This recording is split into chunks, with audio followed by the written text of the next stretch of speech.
Assalamualaikum YouTube.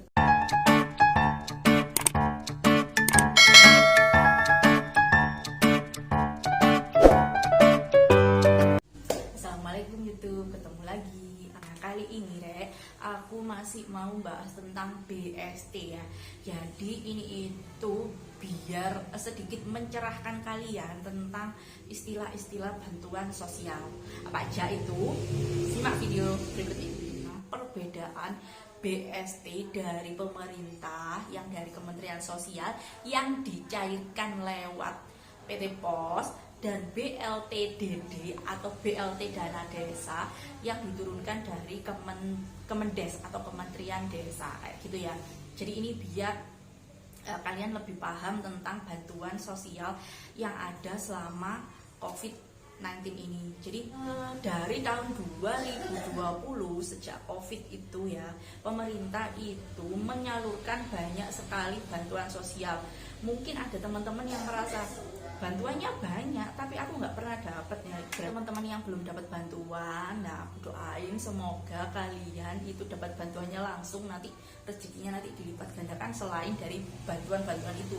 Karena sebenarnya bantuan sosial itu gak bisa kayak di arep apa itu bahasa Indonesianya, di nanti kayak gitu. Jadi bantuan selama COVID-19 ini sejak tahun 2020 itu banyak sekali program bantuan yang dicairkan oleh pemerintah.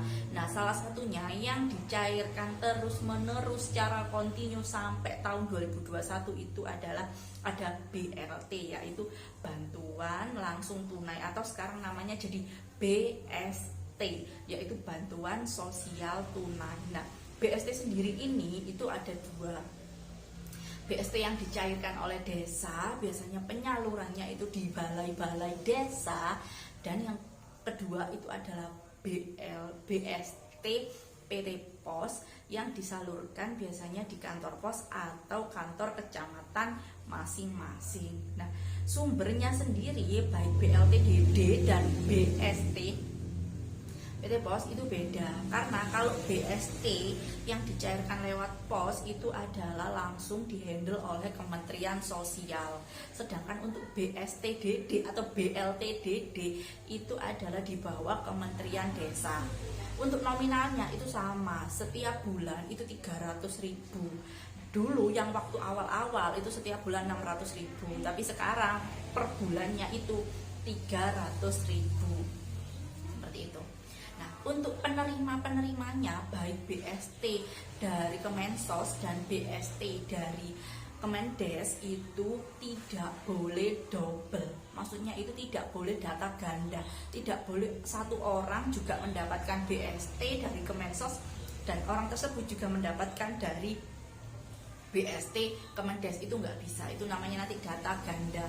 Nah, jadi pemerintah itu benar-benar menyeleksi data-data sampai sekarang pun itu tetap diseleksi atau dipilih kayak gitu ya.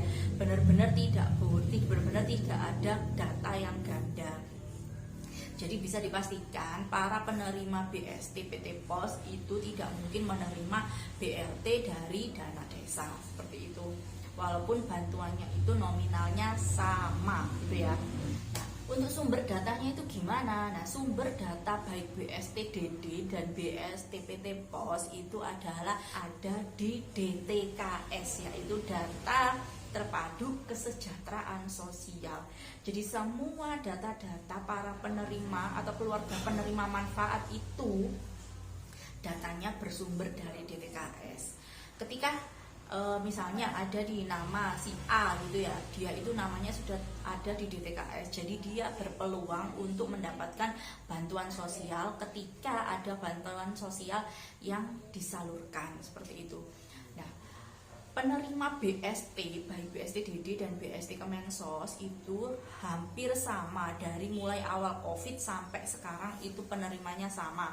Kecuali ada beberapa pengurangan itu ketika memang ditemukan nama-nama tersebut adalah data ganda, dan bisa juga ada nama-nama baru. Jadi misalnya di DTKS nih ada satu desa itu kuota penerima BST-nya 50, sedangkan di DTKS itu ada 70 orang. Jadi ketika 50 orang ini nanti ada yang datanya itu exit, dari natural exit, dikeluarkan secara natural seperti itu.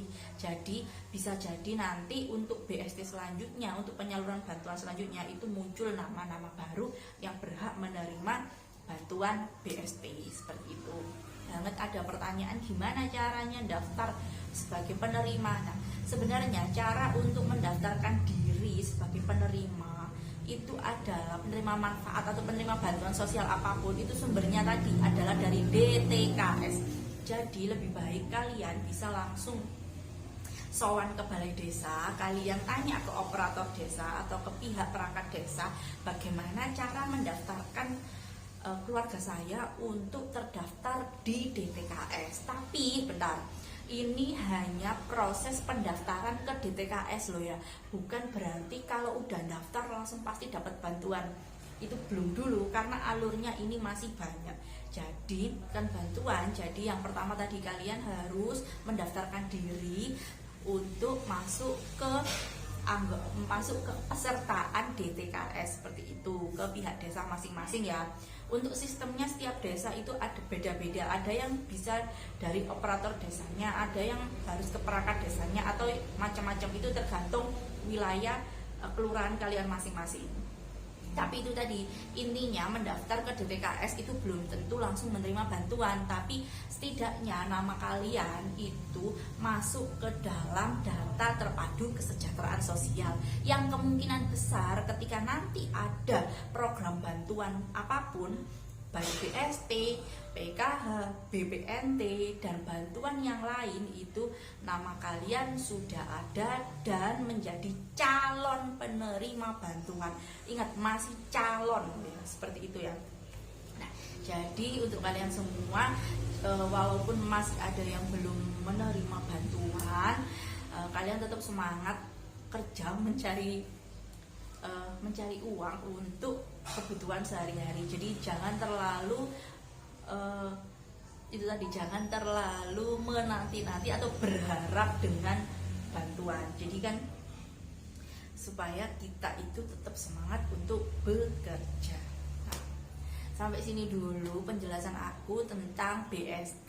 Dari BST tadi itu ada 2 tadi yang sering jadi pertanyaan, dan banyak juga yang masih mengeluh kenapa kok aku belum dapat bantuan sampai sekarang, padahal COVID ini sudah hampir 1 tahun lebih.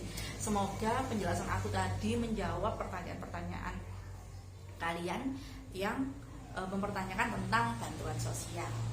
Oke, ketemu lagi di video selanjutnya. Semoga channel ini bisa bermanfaat untuk kalian semua. Salam sehat selalu. Assalamualaikum.